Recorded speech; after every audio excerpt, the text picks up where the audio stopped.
Друзья, всем привет! Сегодняшняя тема видео – вода для пчел, а также разновидности поилок. Эта тема очень важна для каждого пчеловода, и начинающего, и уже пчеловода с опытом. Многие игнорируют тему поения пчел и даже не знают о тех проблемах, которые постоянно преследуют пчел и пчеловодство.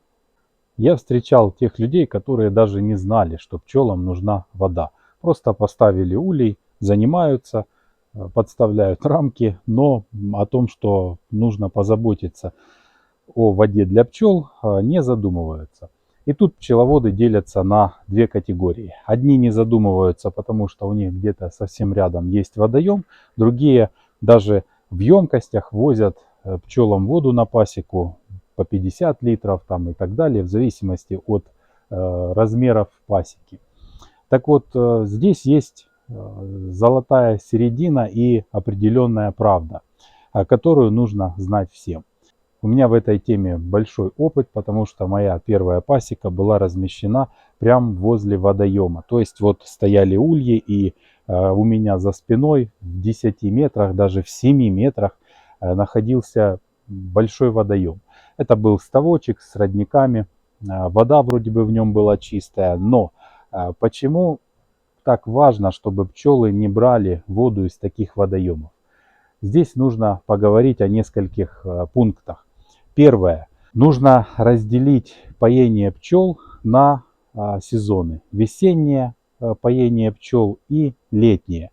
То есть поение пчел в период холодов, ранней весны, и поение пчел тогда, когда уже на улице тепло, жарко и нет никакой угрозы застыванию пчел.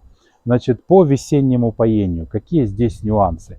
На улице холодно, пчелы еще не могут по этой температуре вылетать из улья, но уже могут развиваться. Когда такие моменты наступают? Когда бывают похолодания, вот у нас недавно был мороз, снег, сейчас, как вы видите, опять потеплело, причем уже вторая половина дня, а утром было настолько холодно, что пчелы позволили себе вылететь только сейчас. Вот в такие периоды пчелам вода нужна круглосуточно для интенсивного развития. Мы же говорим с вами о золотых правилах интенсивного развития. И вот вода — это третье правило. Не будет воды у пчел, не будет никакого интенсивного развития. Она им нужна на протяжении всего периода жизни для того, чтобы кормить личинок. Корм для личинок состоит из 65% воды. Она им нужна для того, чтобы из севшего меда, который как раз бывает весной, приготавливать пищу для себя, то есть мед, который они могут взять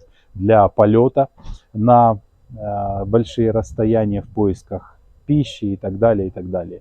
И вот в жаркую погоду им вода нужна для того, чтобы в том числе охлаждать пространство, увлажнять воздух и охлаждать пространство вокруг расплода. Речь идет о достаточно жарком периоде, когда на улице температура поднимается выше 40 градусов. И вот в такие моменты нам необходимо уметь помочь пчелам. Что касается весеннего развития, что касается весеннего поения пчел, подстерегают опасности пчел с первых дней, с первых проталин. Вот те водоемы, о которых мы говорим, они еще стоят замерзшие. И там ледяная вода. Если уже и начинает оттаивать, там ледяная вода. Пчелам негде взять воду. Или же они берут эту холодную воду, потому что нет больше никакой. И, соответственно, пока долетают, могут застывать или набирают, уже застывают. То есть они застывают, когда набирают ледяную воду и пытаются с ней вернуться в улей. Очень большое количество летной пчелы гибнет именно в такой момент. Водоемы имеют такую холодную температуру достаточно продолжительное время, пока уже не начинаются летние месяцы, летнее тепло. Второй момент, который подстерегает, негативный момент в воде, которая вот там в этом ставочке находится, в этом озерце, в том, что пчелы же не берут воду из центра водоема, они не приземляются прям по центру водоема, не ищут где почище. Обычно места, где они забирают воду в свой зобик, это прибрежная зона, где и вода потеплее, где камыш, трава, какие-то водоросли торчат из воды. Садясь туда, на эти водоросли, на этот камыш, они берут воду. Если вы замечали, то как раз в прибрежной зоне вода более грязная, потому что она там застойная, она стоит, она может цвести в летние периоды, в весенние периоды, там может образовываться вот это зеленые водоросли. И также пчелы при таком вот водозаборе, скажем так, могут получить кишечную инфекцию. Я забыл ее название, как она называется, не буду сейчас вспоминать, смешить народ, но 100% информация стопроцентная. Кишечную инфекцию пчелы могут подхватить в такой момент. Кто-то может в этот момент сказать: да у меня там вот ставок, река, все нормально, да никаких проблем не было. Слушайте, если вы не знаете, вы можете там возражать. Я никогда не борюсь с глупцами и людьми, которые не читают книг, не слушают ученых и не занимаются наукой. Поэтому можете писать, говорить все, что хотите. Если бы вы заменили ту воду, которую они берут, вот там грязную, чистой водой, вы бы посмотрели, насколько интенсивнее у вас было бы развитие и насколько намного больше было бы пчел, потому что пчелы гибнут также и от некачественной воды. Просто продолжительность жизни у ваших пчел ниже, и вы этого не замечаете из-за бурного интенсивного развития до летних месяцев. У кого нет водоемов, намного даже проще организовать поение. И вот здесь мы поговорим также о такой третьей составляющей, третьей проблеме. То есть первая проблема – низкая температура водоемов. Вторая проблема – загрязненность этих водоемов и некачественная вода в них.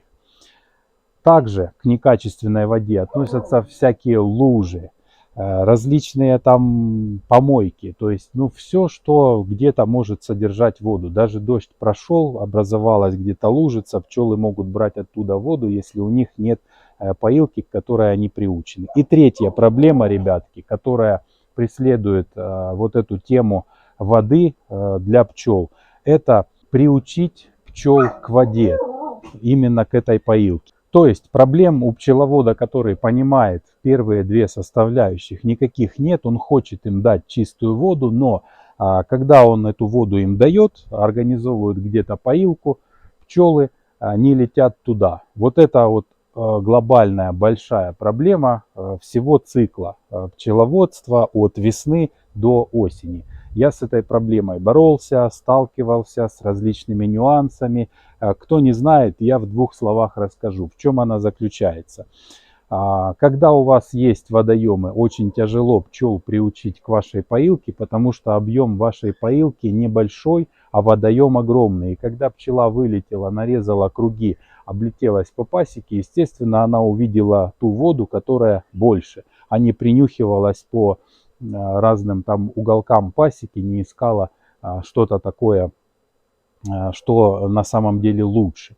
А вот в таком случае, когда у вас есть водоем, привлекают различными слабыми сахарными сиропами, медовыми, с какими-то просто запахами, ароматами, каплями, рамками. Я позже покажу вам практические видео свои, которые снимал на протяжении там отдельных периодов своего пчеловодства, и все вам расскажу, покажу. Я считаю, что этой теме нужно уделить достаточное внимание, поэтому кому интересно, тот посмотрит и увидит, потому что я не просто вам ставлю ведро с водой, кидаю туда ложку соли и говорю: вот так делайте и по-другому не делайте. Я вам рассказываю, трачу свое время, пытаюсь объяснить от самого начала и до самого конца, то есть разложить все по полочкам, чтобы для тех, кто на меня подписан, кто хочет знать, как это делать, тот поймет все в комплексе.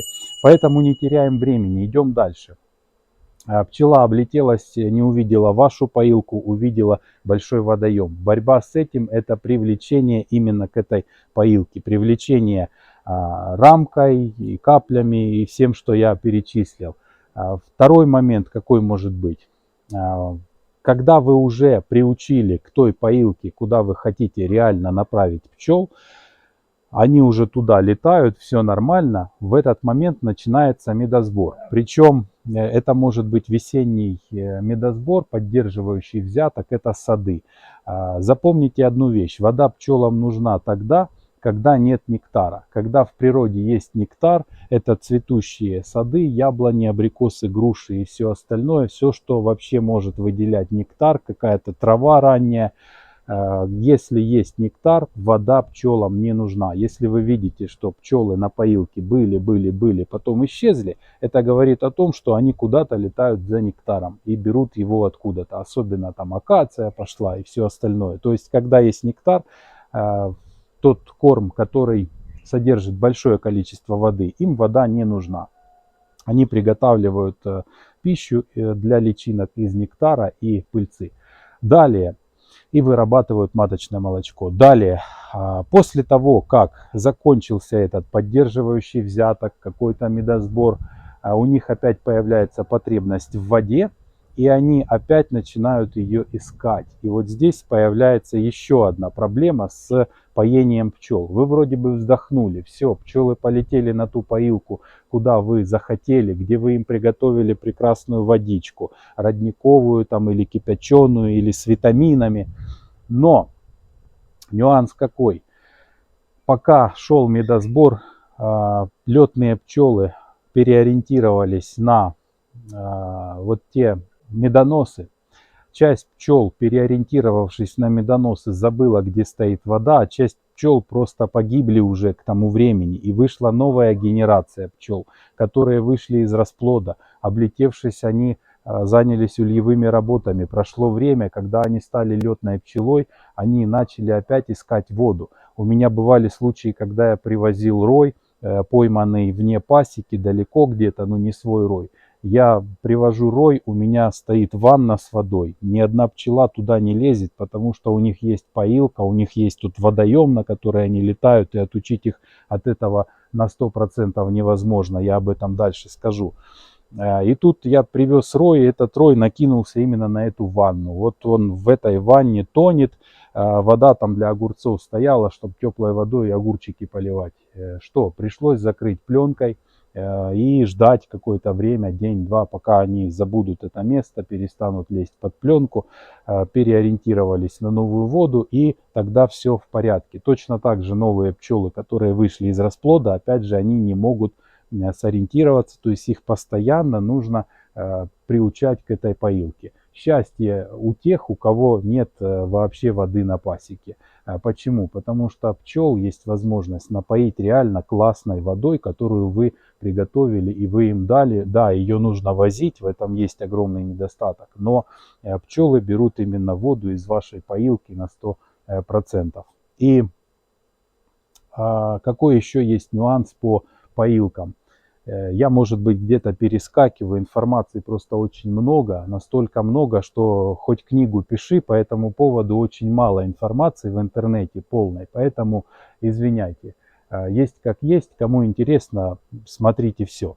Когда вы ставите поилку у себя на пасеке, есть еще нюанс, это вообще глобальный недостаток любой пасеки, когда есть соседние пасеки в округе, то есть, ну, недалеко, метров там 30, 50, 100, 200 и даже, ну, километр, ну и километр даже, если в округе нет воды, где бы соседские пчелы за километр брали воду, они будут летать к вам. В чем недостаток? Не только в том, что они будут пить вашу воду прекрасную, хотя и в этом тоже. Если вы поставили дорогущие витамины, развели в воде и хотите пчелам поднять иммунитет. Одно дело, если ваши там 10-20 семей будут забирать эту воду. А другое дело, если у соседа пасеков 50-100 семей, где-нибудь там вы стоите, в таком месте они налетели, все выпили. То есть вы будете работать на этих пчел и даже не будете знать, ваши вообще там пчелы на поилке или соседские все забирают. Но это полбеды. Вопросы жадности или экономии. Беда в том, что эти пчелы могут туда же на поилку приносить клеща и различные там другие болезни. Следующий нюанс какой, ребятки, заключается. То есть подытожим, сделаем такой промежуточный вывод. Что же нам все-таки нужно? какие рекомендации, как поступить? Значит, отталкиваемся от того, есть ли у вас водоем. Если водоем есть недалеко, в пределах 150, 200, 300 метров, то будьте уверены, что пчелы будут туда все равно летать. Всех пчел абсолютно вы к своей пасеке не привлечете. Всех пчел к своей поилке вы не привлечете. Всех пчел отучить просто будет невозможно. Они все равно будут, часть пчел туда летать. То есть, когда будете размещать пасеку, ну, если у вас есть возможность стать или прям рядом с водоемом, или где-то в стороне, то отдавайте предпочтение все-таки, чтобы это был либо действительно там хороший проточный водоем, либо все-таки станьте где-то дальше от него. Многие ставят поилки прямо перед носом пчел, вот прям перед ульем куда-нибудь, вот там, ну, до 5 метров, даже метр ставят. Я начинал так, ставил поилки прямо рядом с ульем, думаю, ну, она вылетела и сразу вот сюда. Неудобно пчеле выбегать с ведрами с водой из улья, черпать из вашей поилки и нести в улей. Инстинкт пчелы в том, что она должна куда-то полететь. Ученые, исследования различные и все остальное говорит как раз о том, что пчела, вот посей ей траву прям перед ульем, она большее предпочтение отдаст тому медоносу, не говоря уже о поилках, который находится хотя бы метров 300 от улья, метров 200 от улья. То есть охотнее, они инстинкт такой, понимаете, вот полететь куда-то, вылететь и принести, вылететь и принести. То есть вот прям здесь под ульем очень сложно поставить воду, очень сложно приучить к чему-то именно вот здесь на поилке. Чаще всего это могут быть даже чужие пчелы, которые будут сюда прилетать. Продолжаем подытоживать с какими-то практическими рекомендациями. Значит, обязательно поилку нужно организовать, поставить ее не прям возле ульев, а где-то в стороне, метрах в 10-15 уже подходит. Привлечь туда пчел каким-то образом, посмотреть, но это уже там отдельные ролики, видео, как привлечь пчел к своей поилке. Немножко подсластить воду, придать какой-то запах или может быть просто пустую рамку, пустую сушь, которая имеет запах, наполнить водой и поставить рядом с поилками. Потом вы эту рамку убираете и у вас пчелы уже по инерции летят туда, зная, что там хорошо, там вода, там что-то хорошее. И они начинают оттуда брать воду. Значит, начиная с самой весны у пчеловода стоит одна из таких проблем, как дать пчелам теплую воду. Решается эта проблема на месте, непосредственно исходя уже из ваших условий. Если у вас есть возможность подогревать воду, и в тот момент, когда, вот я же говорю, до обеда не летали, сейчас начали летать. Если у вас есть возможность к обеду вынести теплую воду пчелам, добавить в поилку или там может кипяточка влить в ту, которая там уже есть, воду желательно чаще менять, чтобы она не стояла там долгое время, чтобы не развивались, не размножались бактерии. Если у вас возможность дать теплую воду есть, это хорошо. Если такой возможности нет, я вам покажу же вариант. Я подогревал воду электроподогревом на пасеке. Это было как раз в период, когда за спиной на том водоеме, куда они все время летали, находился лед. И ледяная вода покрывала еще лед. И вот пчелы испытывали большое искушение полететь именно туда, взять воду оттуда, с того водоема. Поэтому я подогревал воду, ставил рамку и таким образом и привлекал пчел к теплой воде, и у них была теплая водичка. Также очень много популярного контента относительно соли. Как там рассказывают, летела пчела, увидела кусок соли, села его облизывать. Я понял, что им нужна соль, и начал гатить им соль и все остальное. Значит, нюанс в чем? Вода пчелам нужна, важна. Если это будет подсоленная вода, соли тоже нужны. Есть варианты с поваренной солью. Я бы больше рекомендовал морскую соль. Она более чистая и более полезная. Там очень важно соблюдать пропорции, друзья мои, в соли. солью можно убить пчел. Если дать 10% раствор соли пчеле, то она проживет пару часов и погибнет. Если давать подсоленную воду, то пчела живет на 2 дня меньше. Какая должна быть концентрация? Это на ведро воды на 10 литров столовая ложка соли. Вот такая концентрация безопасна для пчелы, которая там снижает ее ресурс незначительно, а польза от этих минералов, содержащихся, будет больше. Но я когда подсаливаю воду, либо вот таким образом добавляю морскую соль, либо же покупаю специальную соль с витаминами в пчеловодческих магазинах, развожу в определенной концентрации. И именно поэтому моя задача, мое такое переживание, чтобы пчелы летели именно на мою поилку, потому что я им даю там не просто воду, даю родниковую воду. Я нашел родник, в котором наиболее мягкая вода. После нее не остается большой накипи в чайнике. То есть там, если обычная водопроводная даже вода или какая-то другая, накипь очень интенсивная, буквально там с 5-6 кипячений чайника. С того родника 2 недели кипятим утром, вечером на чай. Практически нет накипи. Вот такая вода подходит даже без кипячения. Но, конечно, главное, чтобы там не было никаких микроорганизмов.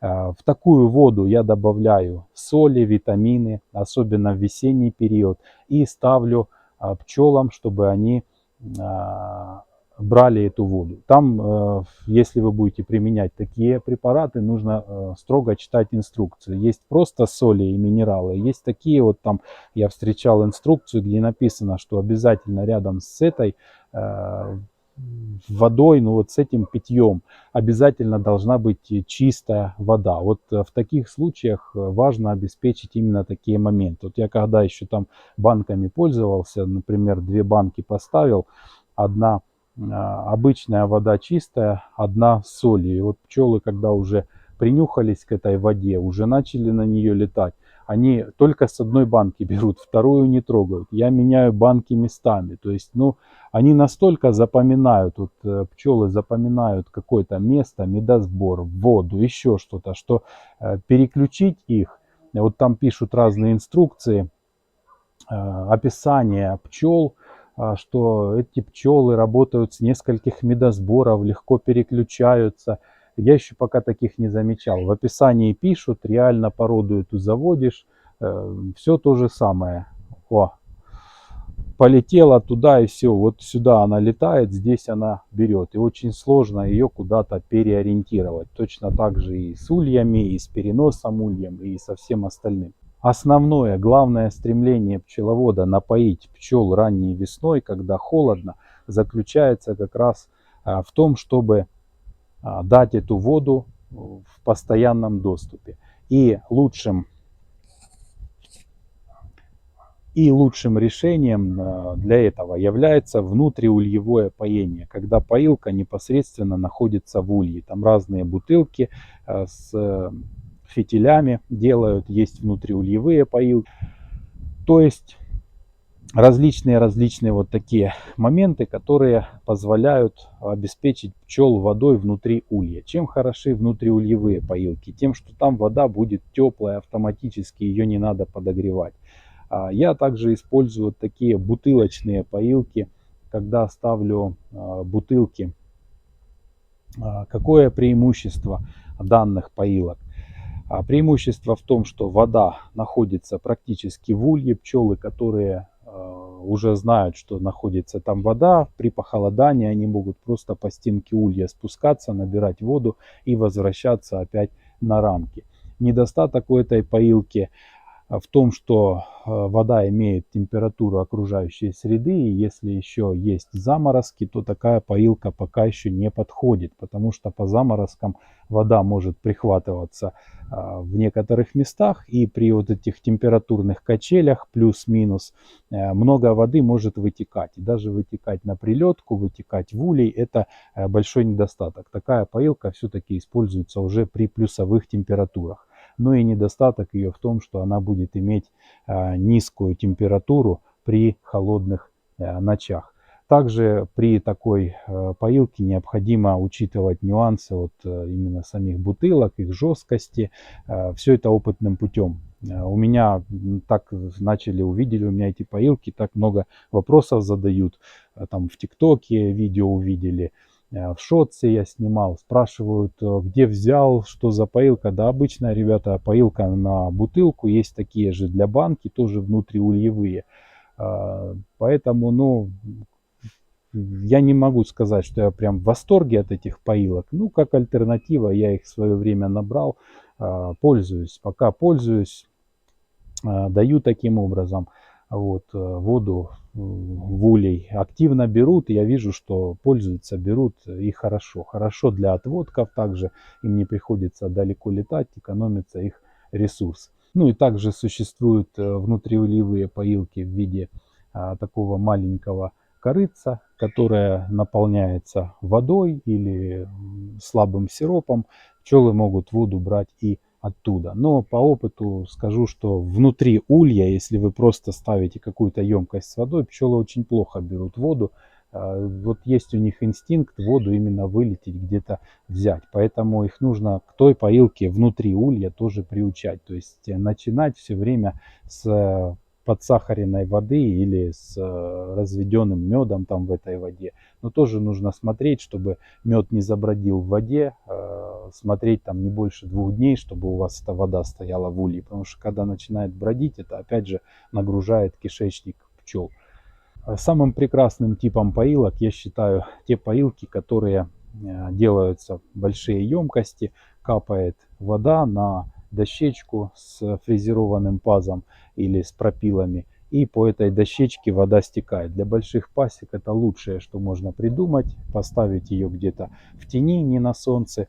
Пчелы туда прилетают большой массой и берут там воду. Альтернативой неплохой является, после того, как вы пчел приучили к определенному месту, поилки на банку. Когда вы переворачиваете 3-литровую банку, поилку, и по контуру этой крышки они могут брать воду. Я таким образом делал подогрев, то есть у меня вода была с подогревом. Это что касается раннего поения пчел. Ну и периодически, получается, из вышесказанного, нам нужно постоянно следить за тем, когда пчелам нужна вода, постоянно за этим следить. То есть процесс этот настолько дело такое сложное, неблагодарное, потому что когда вы перестаете обновлять воду в поилке, пошел медосбор, например, цветет акация, а вода там застаивается, плесневеет, все, они ее не берут, она им не нужна. Проходит время, и нужно этот момент, когда им уже нужна опять вода, то есть за несколько дней до конца медосбора уже начинать поилкой заниматься. Тогда пчелы будут опять охотно посещать эту поилку, иначе найдут себе где-то что-то другое. У меня бывали случаи, когда все пчелы, как пчелы, летят в поилку. Одна там семья то эту ванну унюхала, то полетела к соседу, у него умывальник, и краник не держал, подкапала вода на даче. И у него эта вода капает, они там собираются, жалобы, что он не может подойти умыться, потому что там, наверное, пару-тройку ульев туда слеталось к той поилке. То есть эта тема очень серьезная. Я видел в одном месте, в одном селе, у пасека, у человека там одна на все село, но тем не менее, я не знаю, как он там организовал поение.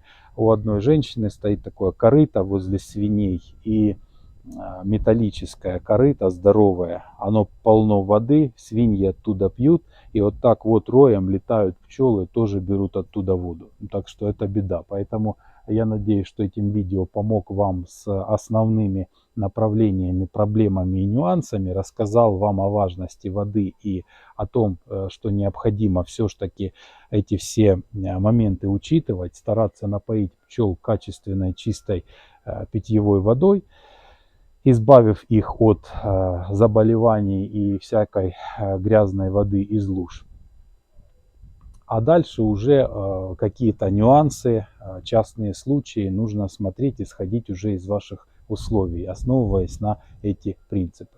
Поэтому всем удачи, всем пока.